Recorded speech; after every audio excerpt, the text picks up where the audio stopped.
What's up, everybody? Happy Friday. It's good to see you. I want to echo Heather's just shout out to everybody in the college for all the work that you've put in, your commitment, your love, your dedication.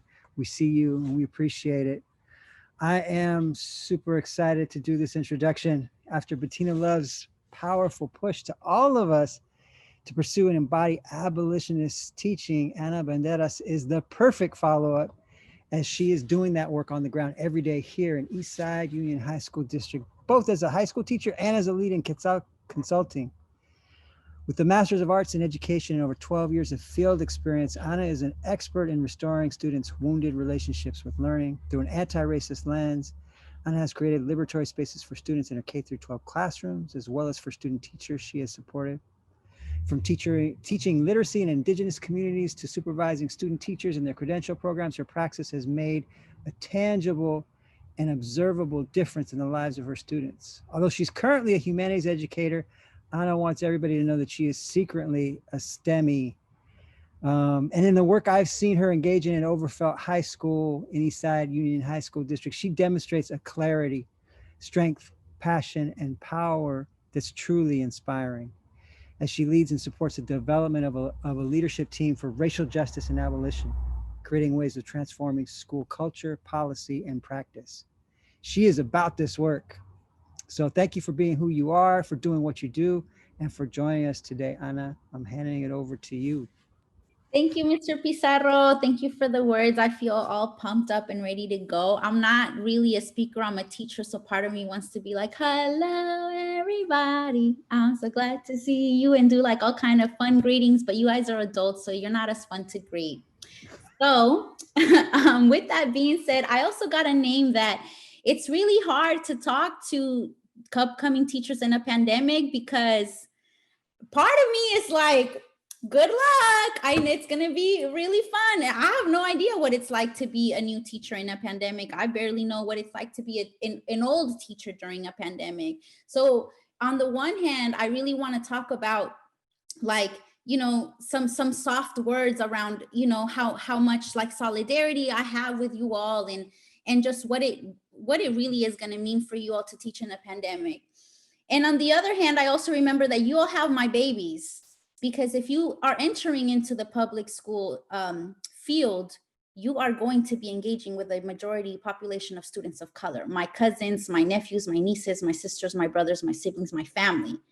So when I remember that piece, I feel like it's appropriate for me to remind you that even though we are in a pandemic, we are still in a field that has been used as a tool for colonialism. Schooling is still a colonial project, whether it's online or on campus. And why that's important for us to continue to remind you of is because there is no neutral. There's no, I just want to teach. No, you don't get to just teach. You have to teach in a state, in a field that is racialized, that is weaponized, that has been oppressive, and that continues to be oppressive. So how you teach, whom you teach, what you teach is really what's going to determine whether you are a complicit participant in this colonial tool, or whether you are going to be one of the shifters and making this a liberatory tool. Because we like to talk about school as a great equalizer and school as liberator, right? Yet we know systemically that's not the case. So individually, we create the system, and therefore we have to really decide on an individual level, what are we going to do with this colonial project that we are walking into? I feel like the hardest thing when I have both taught, been a department chair, also coached young teachers and worked in credential programs, and really like doing observations and coaching teachers one-on-one, what I feel is the hardest thing to get through is that feeling and that belief that teaching is just a neutral act, that I just want to teach really good math, I just want to teach really good science. I see a lot of heads shaking, because I feel like that might be a frustration in common that we have as liberatory educators. And the truth is that I just really want to emphasize that that's the main point of my keynote. There is no such thing. You don't have that privilege of just teaching your content as if there is not a history that you are inheriting. You are inheriting a history of oppression, whether you like it or not. And denying that puts you in that part of complicity. So we don't have time for that. We need you to get it. We need you to get that it's not neutral. We need you to come in hard for our students, hard for liberation, hard for social justice. So that's what we're going to talk about today is how do we do that? How do we do that as white folks? And how do we do that as critical educators of color? Because it's a different work. We're not all in it together. We really aren't. We're all in it together, but we're not in it in the same way. And so as critical educators of color and as allies and as folks committed to social and racial justice, we have to remember what has been named as the purpose of education historically.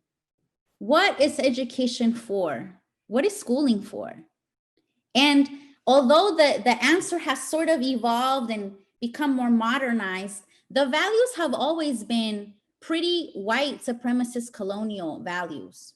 From the very beginning, when schooling was meant to Christianize indigenous folks, to when it became compulsory as a democracy, preparation for democracy, when we knew that really only white men who owned property were able to vote, but yet we still wanted to educate everyone for the sake of democracy, right? The ironic statement. To when we said, you know what, school is to create morality, a school as a moral tool. Then it shifted to, well, school should support the assimilation process of migrants so that they can come here and assimilate and really learn this country and learn how to be good Americans. To what it currently is now, school as a tool for financial success. When we know that's not true. We know that's not true for our kids, not completely, not the way that we sell it. All of those are colonial values, values of performance, of assimilation, of accepting whiteness, of not challenging anything, of learning by hearing and repeating and being corrected on whether your repetition was accurate or not. That is the history of schooling, at least from my people's perspective. That is how we have experienced schooling, as a silencing space in which you don't actually exist, in which as a student of color, particularly a migrant, undocumented young woman who barely spoke any English, I would just come into school and kind of pretend, kind of know that this experience isn't really real. And when I get to go home, that's when I can really be myself. That's when I can actually begin to exist again, even though I spent the majority of my time in school. So all that to say what? There's no neutral. There is no neutral. And I just want to say that as a plea, because the faster we get it, the faster we get on the right side of history and on the right side of the work that so desperately needs to get done. What is education for? What should it be for? Obviously that question is going to be answered differently by different people. But if you ask an abolitionist, anti-racist, critical educator of color, we're going to tell you that the purpose of your calling as a teacher is to create all the conditions necessary, by any means necessary, for students to find their liberation and empowerment, at least in your class. Because you can't control what you can't control, but in your class, you can do everything necessary to create all the conditions that you can to make sure that my daughter, that my son, right, that my child is at least able to exercise the liberation and freedom that all children already have from the beginning, that we only kill in them later as they grow up. Because all children know how to be free from the very beginning, and then they learn how to be unfree. We teach them that. So how do we help them to reclaim that liberation that is already inside of them? What do you need to do in your classroom to make sure that those children don't forget how to be free, because they already are born knowing that? We only teach enslavement. We don't need to teach freedom. We don't need to provide freedom. We just need to let it happen and not get in the way of that. And how we do that, that's what we're going to talk about today. I know I keep saying we're going to talk about it, but I don't want to give you a solution if I feel like you don't understand that there is a problem. And that's literally the hardest thing for me to explain to most of my students who my student teachers, is that there is a problem. I have to convince you all that there is a problem, but there is one. So how do we start the work of being anti-racist critical educators? Well, I would say the first thing that we need to do is we need to really have a commitment to a personal healing, a way. How do you heal your racial trauma to make sure that you're preventing harm in your classroom? And I think that white folks, there's an assumption that white folks don't have racial trauma because you're not receivers of racism, but you do have racial trauma. All of us have racial trauma in this country. Man, do we know the history of this country? Yes, there's racial trauma because we have ancestry of enslavement, of either being enslaved or being enslavers. We have all of us have that history in us. We all have racial trauma that we need to heal. We have superiority complexes, inferiority complexes. We have undue privileges. We have not enough privileges. When there is no equity, when there is no justice for anyone, everyone's off balance. Everyone is not okay spiritually. All of us need that healing. So I would say start there. Dr. Bettina Love actually has an article, and if you can Google it and find it and read it even tonight, like that's a great start. It's called Why Teachers Need Anti-Racist Therapy. And it's a really good article, and it talks about how that's literally the starting point, because every work that we do always starts with us. I would say the second thing is that we really need to commit to having a transformative justice approach to our classroom management, our culture building. I use classroom management just for easy terms. But yeah, we need to learn transformative justice. And if you don't know what that is, there's a lot of resources online. But that's a really good place to start, is learn some transformative justice. How do you create a space in a culture in which students want to listen to you and want to learn with you? And if you don't have that, how do you respond in a way that doesn't cause harm? Because a lot of us come in, our classroom management sucks, our students respond like it sucks, and then we punish them because it sucks.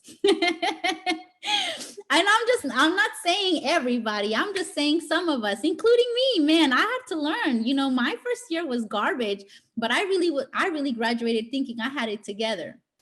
And I was coming in like, thinking like, I'm this Mexican teacher, I'm cool, I'm gonna get the respect. Nah, fam, I had to learn that. I had to earn that. And there was a lot of times when I made mistakes.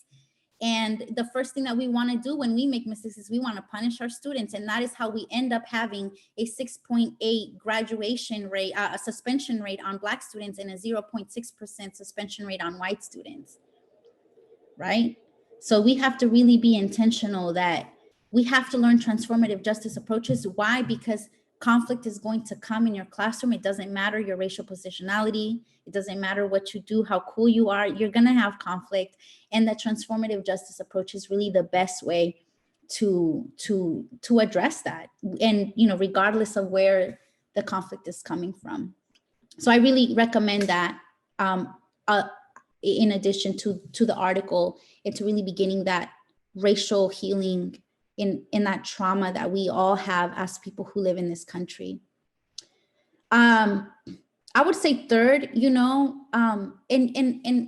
you did this in your education program, I would also say come in, if you're a white educator who's committed to this work, who doesn't want to be neutral, meaning on the side of oppression, I would say make it your commitment to uplift and really support your BIPOC colleagues, your Black, Indigenous, people of color colleagues, because it's always us who have to say it. It's always us who have to name it. It's always us who have to change it. It's always us who have to heal. It's always us.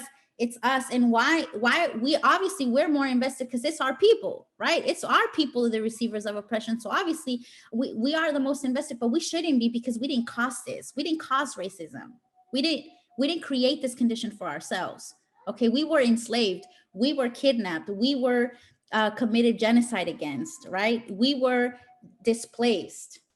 That happened to us. So it is the right thing to do for us to really support, for white folks to really support our work so that we're not tired, so that we don't get burned out and leave the profession, right? So that we're not getting fired and pushed out, as I have been many times. You know, part of being an abolitionist, anti-racist educator for me has been to understand that I'll never be my employer's favorite. I'm never going to get the perks that come with being, you know, my principal's right-hand man. That's never going to happen for me. So help me, you know, help us to do that. Put yourself on the line. You know how many times my white colleagues will come after the meeting is over and say, you know, Ana, that was so good that you said that. And, you know, you might run the risk of meeting someone like me and like some of my colleagues who will look at you and say, well, you should have said that in public, you know? So it's really important that when you see your colleagues doing the work that you step up. And with that being said, I want to give you a norm of step back, step up. And what that looks like is, we usually say that in discussion, like if you talk a lot, don't talk so much, but it's really much deeper than that. White folks really need to step back in power and step up in labor, okay? Because a lot of times when we want to be allies, we want to step up. So we like we push the critical voices to the side, and then we become the spokesperson of anti-racist work. And we're at the front, and now we're leading the anti-racist spaces at the end of school, and then we're getting the stipend, right? And then we putting that on our resume. No, you step back in power and you step up in labor. How do you support others to do what they need to do? And that's a hard balance. I don't want to be too hard on y'all, because that is a really hard balance, and we'll get it right. It's better for you to start doing it and doing it wrong and eventually learning how to do it right than for you never to start. But that is the ultimate goal, that we want to be really mindful of that. And with that being said, you have to also be mindful of the spaces that you're taking up. You know, are you the most qualified to lead the English learner department? I'm not saying you're not. I'm not saying white people can't. But is that you? Should that be you? And if you are the most qualified, can you train? Can you support? Can you teach? Can you coach an emerging critical educator of color that's coming up under you to take that place out of your hands, because that place isn't where you are best fitted? Do you have that much reflectiveness to do that? Are you really about getting rid of white privilege, or do you just want to wear the Black Lives Matter t-shirt and claim that you're an anti-racist educator because you have that on your wall?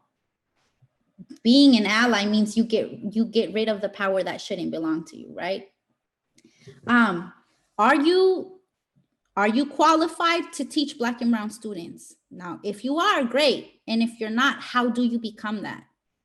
Don't practice on our students. There's a lot of white children in white schools that desperately need white anti-racist allies, because that's where it's most lacking. Most anti-racist white allies want to teach in the hood. But who's teaching the privileged white kids to be anti-racist? I can't do that the way that you can do that. And you can't teach my kids the way that I can teach my kids. I'm better at it if I'm qualified, and you're better at it if you're qualified. Let's just name it what it is. But can we do this work together? So I'm not saying that there is no space for white educators in Black and brown schools, but I am saying that I am inviting you to really, if your work is really about transformation, I'm really inviting you to consider the need that white privileged schools have for anti-racist educators. I've seen it happen before. I've seen one teacher, and oh my gosh, the work was so freaking powerful to see these white kids like getting their whole world blown. They've never been exposed to anti-racist concepts before. So that's just something to think about. And then finally, you know, my critical educators of color, I would say in your anti-racist work that you're already doing, if you are doing it, obviously this is for my critical educators of color, I have to say, you know, make sure that you have those safe affinity spaces. I would recommend that you resist giving away your free labor. I have this thing where I called like getting our passions pimped. When administrators pimp our passion for our students by getting free labor out of us. So, you know, if you're really going to engage in extra work, you really have to think about if it's actually making a difference directly to your people, and what's in it for you as well. And then pulling in our white allies. Hey, I was tasked with this. Can you support? Like maybe I lead, maybe I MC the BSU, but maybe you fundraise for the BSU. How do we share that labor? Step up in power, step back in labor, right? That's the equity trick. And then last, are we checking our internal stuff? Because just because we're of color does not mean we do not enact racism, patriarchy, homophobia, heteronormativity, transphobia, right? All of those things. We have a lot of internal work to do. So why this is so important right now in the pandemic, when it's always been important, but why is this such an amazing freaking time to do this, is because we have a chance to change what's normal just by the fact that everything's crazy, right? Normal is ableist, normal is transphobic, normal is racist, normal is white supremacy, normal is like inequitable. But right now, nothing has to be the same. We can really push for what we want it to be. We can really make that push. Please, young upcoming teachers, like, you have so much power and opportunity to demand that teaching just looks different by teaching differently. Because all those old administrators, that want to do things in the old way, a lot of those guys and those women and those people, they're open to something new finally. I've seen it. I've seen administrators who are so close to old ideas, to new ideas, being really open to them now. And also we have a lot of really cool administrators now. It's not like back in the day where it was like the principal was always a problem. Sometimes it's the principal pushing for the anti-racist strategies, and it's the teachers resisting it, right? So man, all of us can do it. All of us have that opportunity, and I just commend you. I know I'm very scoldy, but like I told you, I'm not a speaker, I'm a teacher. So this is my teacher voice. This is what I have to share with you all. And I just want to be authentic about what it means to me as a teacher coach to celebrate upcoming teachers, knowing that there's so much work. But you all got this. Yeah. My closing note would be to say, don't walk into the space expecting yourself to be perfect. Walk into the space expecting yourself to have integrity, to really do it in integrity, and it'll get right. I cried my first year almost every day because I sucked. And I really did suck. I wasn't that great, but I did it with integrity, and eventually you get better. But do it right, my white folks. Do it right, my folks of color, because we just really need you, and y'all really are the future of education. Thank you so much.